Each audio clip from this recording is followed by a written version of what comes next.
Blackzit, le Black Exit. C'est comme le Brexit, sauf que là, ce sont des enfants de la diaspora qui quittent les pays occidentaux pour retourner vers l'Afrique. Ciara, nationalité béninoise. Ludacris, nationalité gabonaise.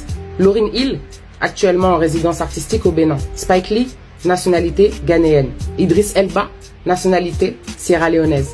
Erykah Badu, Rick Ross, Steve Harvey. La liste, en fait, elle s'allonge. Discrètement, lentement, mais sûrement. Et pendant ce temps-là, il y en a encore beaucoup qui se demandent, mais qu'est-ce qu'ils vont faire là-bas? Pendant ce temps-là, il y a encore certains noirs qui répètent, moi je suis pas africain, moi je retournerai jamais là-bas. Pendant ce temps-là, il y a des afrodescendants perdus aux States qui boycottent les commerces africains. Pendant ce temps-là, d'autres ont compris en fait. Ils ont compris qu'avec des lois comme celles qu'il y a au Ghana et désormais au Bénin, tous les afrodescendants issus de la déportation peuvent reconstruire un lien. Quand ils ont déporté les Noirs d'Afrique, les Occidentaux, ils ont coupé le pont derrière eux. Ils l'ont dynamité, ils l'ont fermé à clé. La porte du non-retour, ils l'ont vraiment pensé comme ça, définitive. Voilà pourquoi 400 ans après, on a encore des Noirs dans le monde qui disent qu'ils n'ont rien à voir avec l'Afrique, tout en souffrant de ne jamais être totalement acceptés ailleurs. Alors aujourd'hui c'est l'heure de la porte du retour.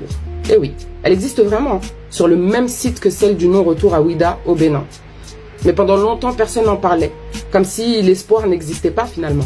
Cette porte-là, c'est celle de la volonté de nos ancêtres. Elle est là. Je vous assure, demandez à votre guide si un jour vous avez l'opportunité d'y aller. Chaque nationalité reprise, même symbolique, chaque enfant de la diaspora qui revient, même pour quelques jours, c'est une pierre posée sur le nouveau pont. Un pont qui reconnecte l'Afrique à ses enfants et qui reconnecte les enfants afrodescendants à l'Afrique. C'est un pont qu'on construit non seulement pour honorer la volonté de ceux d'hier, qui avaient pour désir le plus ardent de rentrer, mais surtout pour ceux de demain. Ce qu'on fait aujourd'hui, pourquoi on en parle, etc. C'est pas pour nous, c'est pour les générations à venir.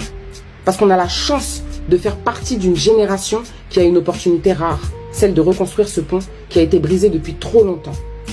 Alors je vais me répéter, ceux qui ne se sentent pas concernés, qui sont heureux d'être ailleurs, qui font semblant de ne pas voir qu'ils ne seront jamais pleinement chez eux en étant chez les autres. Décalez-vous. Laissez les gens bosser en paix. On vous demande même pas d'aider, juste d'arrêter de gêner.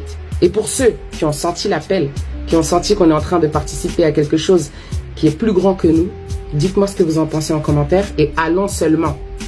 Peace out.